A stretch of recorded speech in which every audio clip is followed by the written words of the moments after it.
O reino fungi é constituído por organismos muito diversificados, com características peculiares que os afastam dos seres de outros reinos. São seres eucariontes, uni- ou multicelulares, não formam tecidos diferenciados e sempre são heterótrofos com digestão extracorpórea. Podem ser saprófagos, parasitas, mutualísticos ou predadores. Apresentam parede celular formada de quitina e glicogênio como substância de reserva. Embora existam alguns fungos que apresentam formas unicelulares, como o levedo, a maioria é formada por um emaranhado de filamentos, as hifas. O conjunto de hifas denomina-se micélio.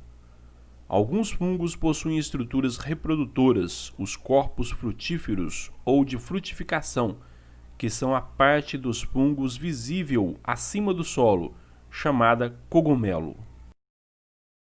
As hifas podem ser de três tipos: hifas cenocíticas ou não septadas.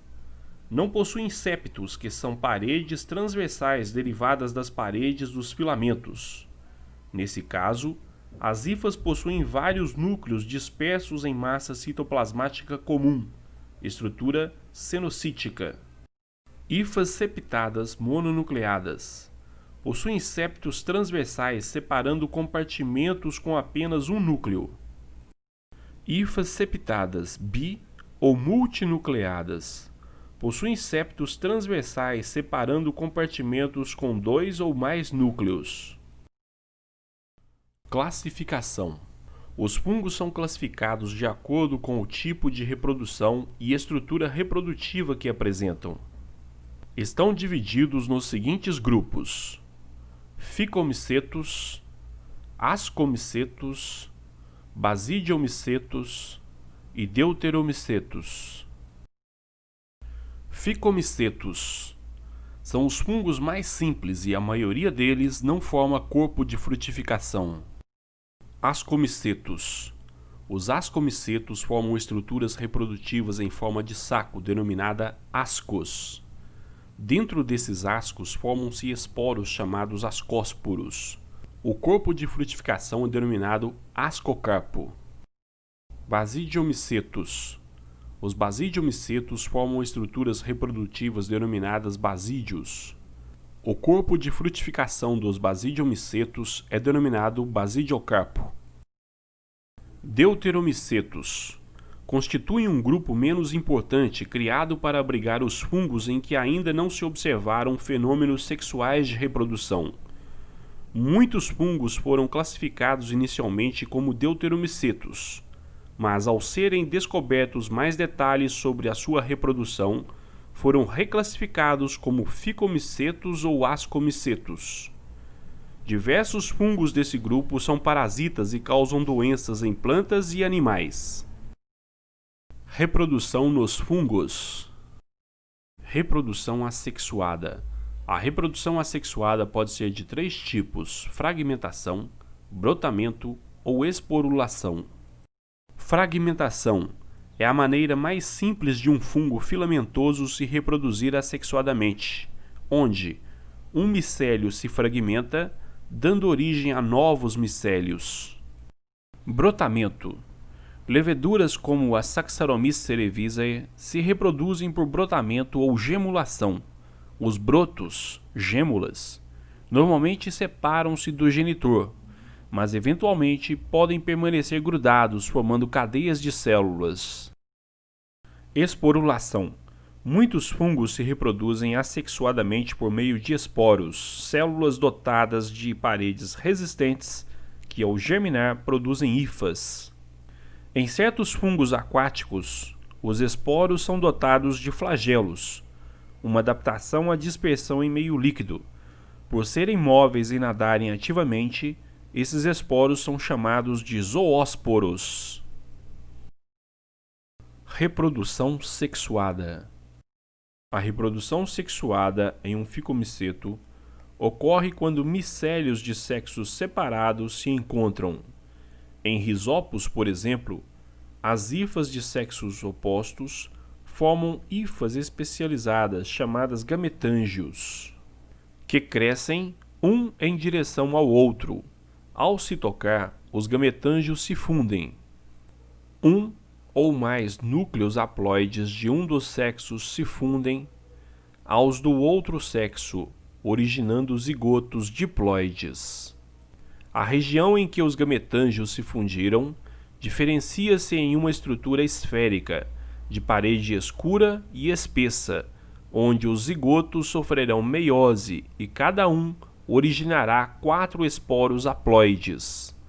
Cada esporo, ao germinar, dará origem a um novo micélio. Nos ascomicetos, a reprodução sexuada ocorre quando há encontro de hifas de micélios de sexos diferentes.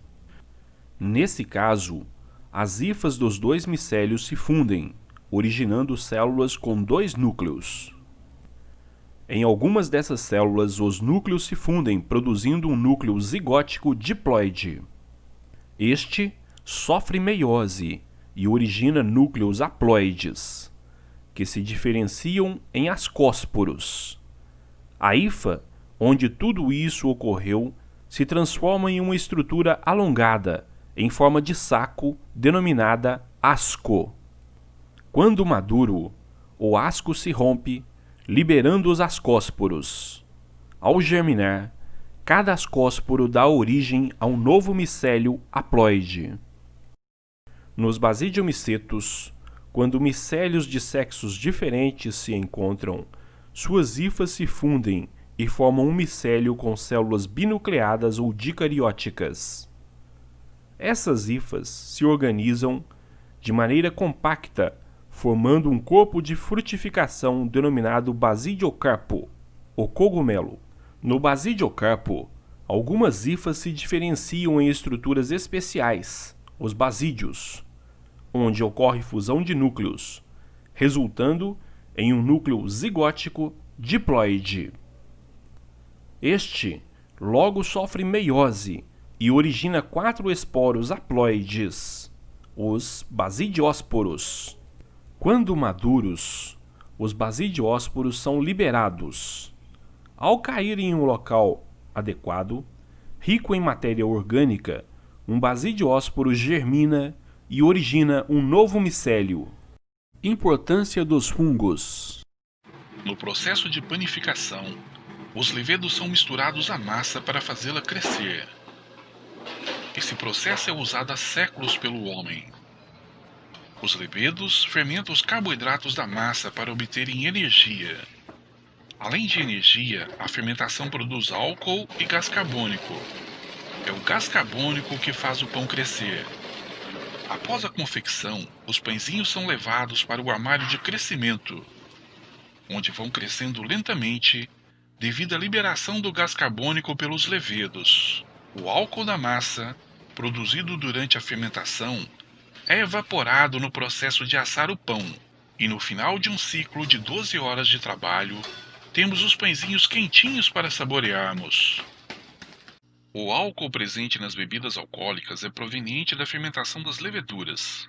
A imagem mostra o processo de fabricação da cachaça, desde a moagem da cana, o preparo do caldo, a sala de fermentação, onde o caldo de cana é fermentado pelas leveduras, geralmente leveduras da própria cana, o processo de destilação em alambiques de cobre, o envelhecimento da cachaça em tonéis de carvalho e o engarrafamento da cachaça para comercialização.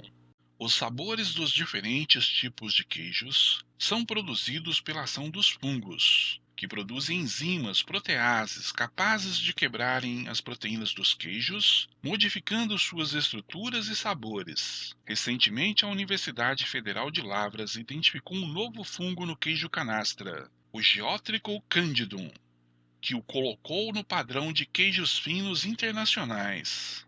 Claviceps purpurea, o esporão do centeio, um ascomiceto do qual se extraiu pioneiramente a substância alucinógena conhecida como LSD, ácido lisérgico.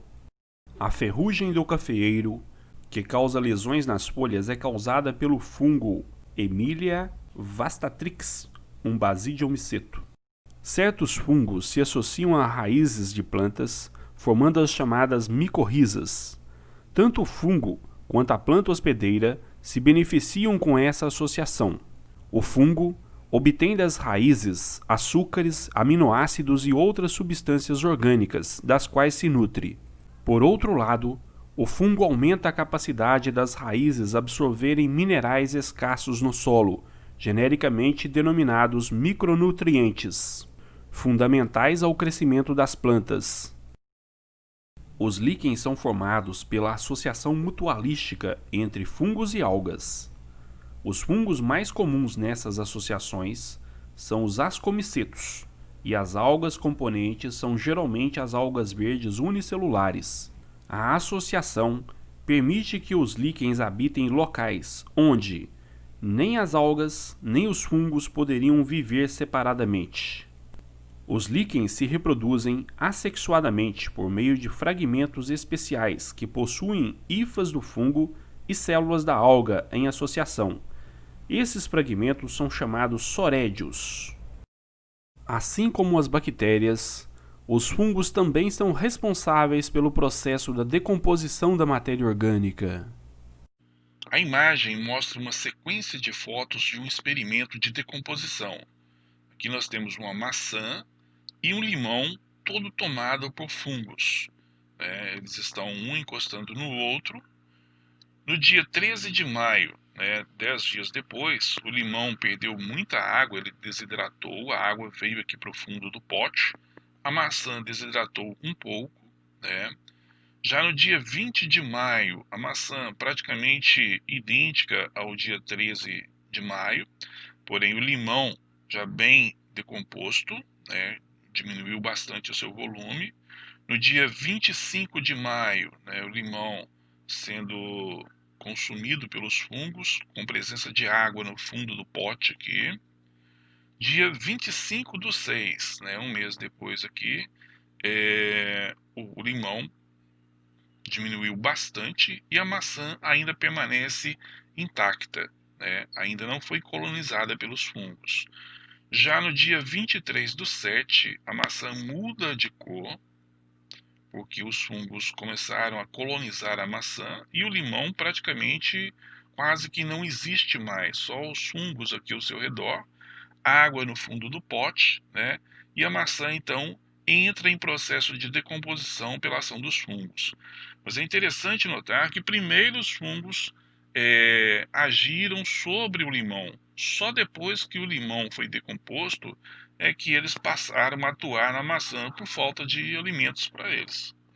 Até então, eles deram preferência ao limão, correto?